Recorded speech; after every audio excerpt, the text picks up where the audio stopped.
नमस्कार दोस्तों, मैं सफल क्लास में आपका स्वागत करता हूँ। आज का अपना टॉपिक 10th क्लास का प्रायिकता चल रहा था। अब प्रायिकता में अपनों ने पढ़ लिया था कि एक सिक्के को एक बार उछालना है, एक सिक्के को 2 बार उछालना है, एक सिक्के को अब कितनी बार उछालेंगे, 3 बार उछालेंगे और उससे रिलेटेड कितने क्वेश्चन बन सकते हैं वो सारे अपने करके देखेंगे।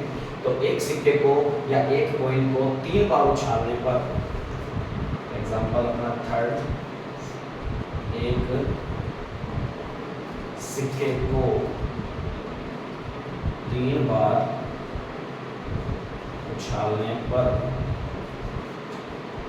सबसे पहले हमें क्या चाहिए होता है, कुल परिणाम चाहिए होता है। सबसे पहले हमेशा कुल परिणाम, क्योंकि पता है प्रायिकता का फॉर्मूला क्या होता है, अनुकूल परिणामों की संख्या बटे में कुल परिणामों की संख्या। तो कुल परिणाम तो हमें चाहिए ही चाहिए है। तो कोई भी प्रयोग हो तो सबसे पहले हमेशा किसके लिए लाइन बनाओ, कुल परिणाम के लिए ही लाइन बनाओ। प्रयोग क्या है हमारा, एक सिक्के को कितनी बार उछालने पर, 3 बार। एक सिक्के को 3 बार उछाल लो, चाहे 3 सिक्कों को 1 बार उछाल लो, बात एक ही है। बात वैसे एक नहीं है, पर कुल परिणाम उसके कितने बनेंगे, 8 ही बनेंगे।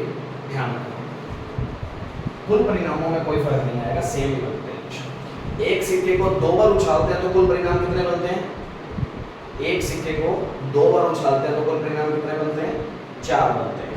2 सिक्कों को 1 बार उछालेंगे तो भी कुल परिणाम 4 ही बनते हैं। एक सिक्के को 3 बार उछालते हैं तो कुल परिणाम कितने, 8। और 3 सिक्कों को 1 बार उछालते हैं तो भी कुल परिणाम कितने, 8 बनते हैं। और 8 बनते कौन कौन से हैं वो थोड़ा सा मैं दिखाता हूँ तुम्हें कैसे बनते हैं। 3 बार उछाल रहे हैं, मान लो पहली बार क्या आ गया, हेड, दूसरी बार भी क्या आ गया, हेड, और तीसरी बार भी क्या आ गया, हेड। ठीक है, आ सकता है, क्योंकि प्रायिकता का मतलब क्या होता है, संभावना।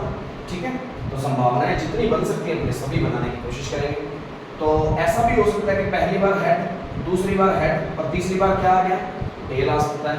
ऐसा भी हो सकता है कि पहली बार हेड, बाकी दोनों बार टेल आ सकता है। ऐसा भी हो सकता है कि तीनों बार क्या आ जाए, टेल आ जाए, ये भी हो सकता है। ऐसा भी हो सकता है कि दोनों बार टेल फिर हेड आ जाए। ऐसा भी हो सकता है कि पहली बार टेल और दोनों बार हेड आ जाए। ऐसा भी हो सकता है, ये कितनी होगी कंडीशन, 6 कंडीशन ये होगी। ऐसा भी हो सकता है कि दोनों साइड में तो सेम, बीच में कोई अलग, साइड में दोनों सेम, बीच में दोनों अलग। ये 8 कंडीशन बनती हैं जब एक सिक्के को 3 बार या 3 सिक्कों को 1 बार उछालते हैं तो कुल परिणाम कितने बनते हैं, 8। तो कैसे बनाने हैं याद रखने के लिए, तीनों 2 1 बार, फिर 3 बार, फिर 2 बार, फिर 1 बार। ठीक है, ऐसे याद रख सकते हैं अपने, पहले 3 हेड, फिर 2 हेड, फिर 1 हेड, फिर 3 टेल, फिर 2 टेल, फिर 1 टेल, बाकियों को पढ़ लेना, बाकी बचे हुए। ठीक है, और साइड में सेम, साइड में सेम, बीच में उनसे अलग। ठीक है, तो 8 परिणाम इस तरीके से बनते हैं। इसको अपने ऐसे ब्रैकेट में लिख सकते हैं।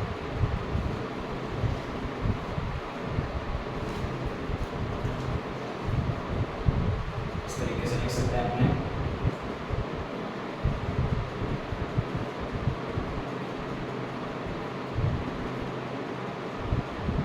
ठीक है, ये 8 परिणाम होते हैं एक सिक्के को 3 बार उछालना। अब क्वेश्चन तो कुछ भी बन सकता है, बनने को क्वेश्चन बनने को कुछ भी बन सकता है, पर अपने जो भी क्वेश्चन है मेनली तो ज़्यादा तो नहीं बनाते, जो मेन है वो बना के देखते हैं। तो सबसे पहले तो अपने करते हैं किसकी प्रायिकता। मान लो क्वेश्चन के अंदर पूछ लिया जाए कि प्रायिकता निकालो किसकी, तीनों बार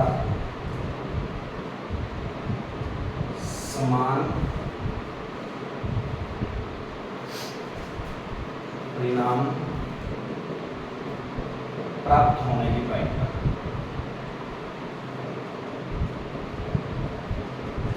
इसकी प्रायिकता निकालनी है, तीनों बार समान परिणाम, मतलब तीनों सेम ही हो। ठीक है, प्रायिकता का सूत्र क्या होता है, अनुकूल परिणामों की संख्या बटे में कुल परिणामों की संख्या। ठीक है जी, कुल कितने हैं वो तो हमें पता है कितने हैं, 8। अब प्रायिकता किसकी निकाल रहे हैं, प्रोबेबिलिटी किसकी फाइंड कर रहे हैं, तीनों बार समान परिणाम। क्या ये तीनों बार सेम है, ठीक है जी, इसका मतलब ये वाली कंडीशन ले रही है। क्या ये तीनों बार सेम है? ये सेम है? क्या ये सेम है?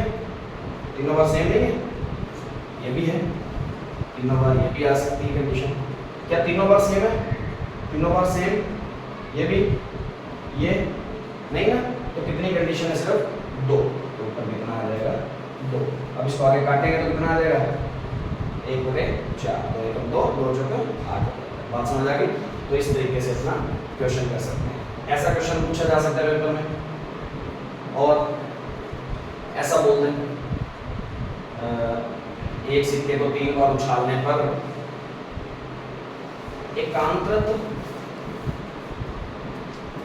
चित्त या पट प्राप्त होने की प्रायिकता। एकांतरित चित्त या पट। अब बात आती है एकांतरित, तो कुल परिणाम तो तुम्हें पता है, बटे में तो 8 ही आना है, ठीक है। अब बात आती है किसकी? एकांतरित। एकांतर का मतलब एक का अंतर, एक का अंतर करना। एक का अंतर का मतलब है, मान लो कि हेड पहले आ गया, तो हेड अब कब आएगा? एक का अंतर लेते हुए आएगा। अब एक का अंतर का मतलब क्या है कि अब हेड नहीं आएगा, फिर उसके बाद हेड आएगा, ठीक है। ऐसी कंडीशन हो। मान लो कि ऐसा भी तो हो सकता था कि पहले टेल आ जाए, तो एक का अंतर के बाद ही टेल आएगा। तो इसका मतलब ये दो कंडीशन इसके अंदर क्या होंगी? लागू होंगी। क्या ये दो कंडीशन इसमें है? ऐसी कंडीशन है, तो वो एक तो ये भी, एक ये भी। क्योंकि एक का अंतर करते हुए हेड आ रहा है, यहाँ पर एक का अंतर करते हुए पट आ रहा है, ठीक है, चित्त आ रहा है, ठीक है। एक का अंतर करते हुए चित्त, एक का अंतर करते हुए पट। क्योंकि क्वेश्चन में लिखे क्या हुए हैं? चित्त या पट, मतलब चित्त भी आ सकता है और पट भी आ सकता है, अपने को दोनों कंडीशन लेनी है। यहाँ क्वेश्चन में लिखा होता चित्त ओनली, एकांतरित चित्त प्राप्त होने की प्रायिकता, या एकांतरित चित्त प्राप्त होने की। तब कौन सी कंडीशन लेते हैं? सिर्फ चित्त प्राप्त होने वाली, तब ये लेते हैं, सिर्फ चित्त एक के बाद, ये वाली नहीं लेते। अब क्वेश्चन में लिखा क्या हुआ था? चित्त या पट, दोनों लिखे हुए थे, तो दोनों की कंडीशन देखनी, ठीक है ना। तो कंडीशन के अकॉर्डिंग आंसर निकालना है। तो चित्त या पट है, तो ऐसी कितनी कंडीशन है? 2, 2 बटे 8 मतलब 1 बटे 4। इस तरीके से इसका आंसर बनाया जा सकता है, ठीक है जी। क्वेश्चन और भी हैं, बन सकते हैं, जैसे कि और अपने देख लेते हैं कुछ।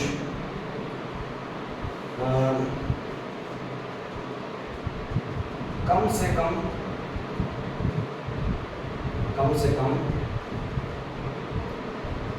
दो चित्त आने की प्रायिकता। क्वेश्चन ये भी बन सकता है, बनने को तो कम से कम 2 चित्त आने की प्रायिकता। तो प्रायिकता में अनुकूल परिणाम बटे में कुल परिणामों की संख्या, तो कुल कितने हैं?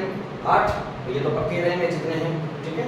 तो कम से कम 2 चित्त आने की प्रायिकता। अब 2 चित्त कम से कम मतलब उससे कम से कम 2 चित्त, इसका मतलब उससे कम नहीं आ सकते, उससे कम नहीं आ सकते, उससे ज्यादा आ सकते हैं। तो कम से कम 2 चित्त। अब 2 चित्त वाले तो पहले देख लेते हैं।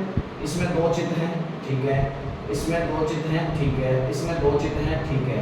ये तो लेने ही लेने हैं, 2 चित्त वाले तो लेने ही लेने हैं। अब साथ में क्या कह रहा है? कम से कम, तो कम से कम 2 चित्त तो आने ही चाहिए। वो कहते हैं ना घर वाले कि कम से कम 7 नंबर तो आने ही चाहिए। इसका मतलब 7 से कम नहीं आने चाहिए, 7 से ज्यादा जरूर आ सकते हैं। तो कम से कम 2 चित्त का मतलब क्या है?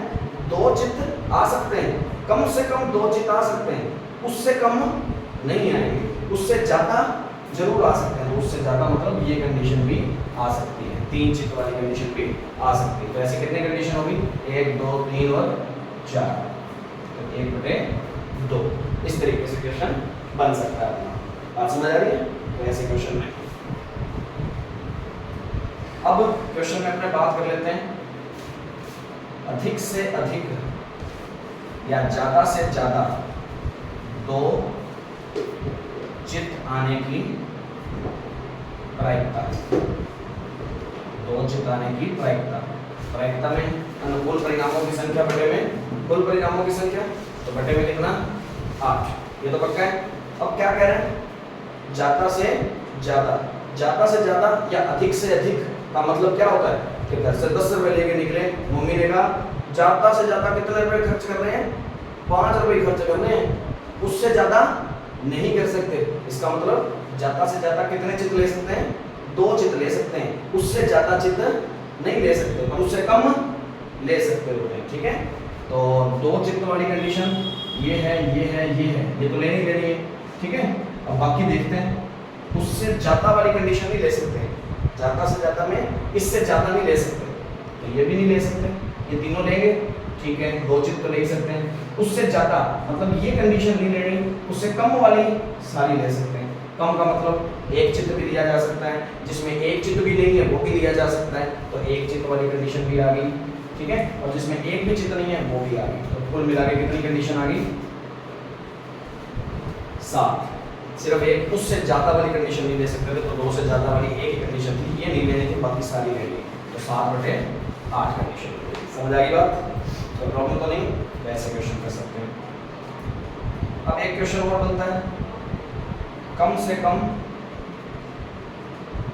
1 चित्र आने की प्रायिकता, 1 चित्र आने की प्रायिकता बटे में तो 8 है।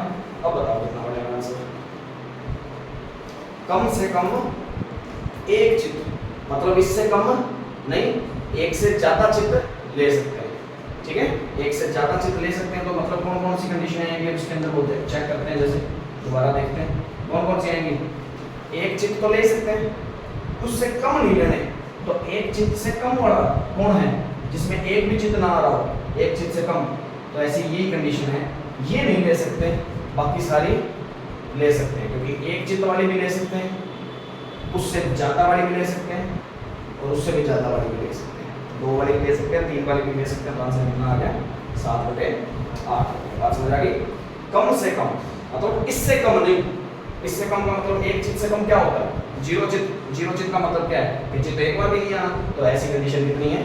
एक ही है, इसको छोड़ देना है, बाकी सारी कंडीशन लेनी है। बात समझ आ रही है? तो ऐसे करके क्वेश्चन किया जा सकता है। समझ आ रही है बात? नोट कर सकते हो इसमें।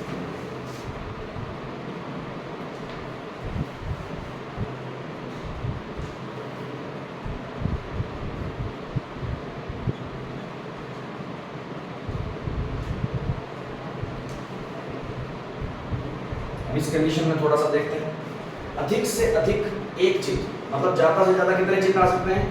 1 ही आ सकता है। 1 से कम आ जाए चल जाएगा, और 1 से ज्यादा नहीं आ सकते, क्योंकि ज्यादा से ज्यादा 1 ही, उससे ज्यादा नहीं आ सकते, तो उससे ज्यादा आ नहीं सकते, तो ओवर में तो 8 ही आएगा, क्योंकि कुल परिणाम कितने हैं? 8। ज्यादा से ज्यादा 1 ही चित्र। अब 1 चित्र वाली कितनी कंडीशन है? एक ये है, एक ये है, एक ये है, मतलब ये 3 तो आ सकती हैं। उससे ज्यादा नहीं ले सकते, मतलब 2 चित्र वाली भी कंडीशन नहीं ले सकते, और ना ही 3 चित्र वाली ले सकते। ठीक है, पर उससे कम तो ले सकते हैं ना, तो इसका मतलब ये कंडीशन भी ली जा सकती है। कितनी होगी? 4/8, कहने का मतलब 1/2। तो इस तरीके से क्वेश्चन कोई भी बन सकता है। तो एक सिक्के को 3 बार उछालने पर इस तरीके से कोई भी क्वेश्चन पूछे जा सकते हैं, इसको नोट कर सकते हो।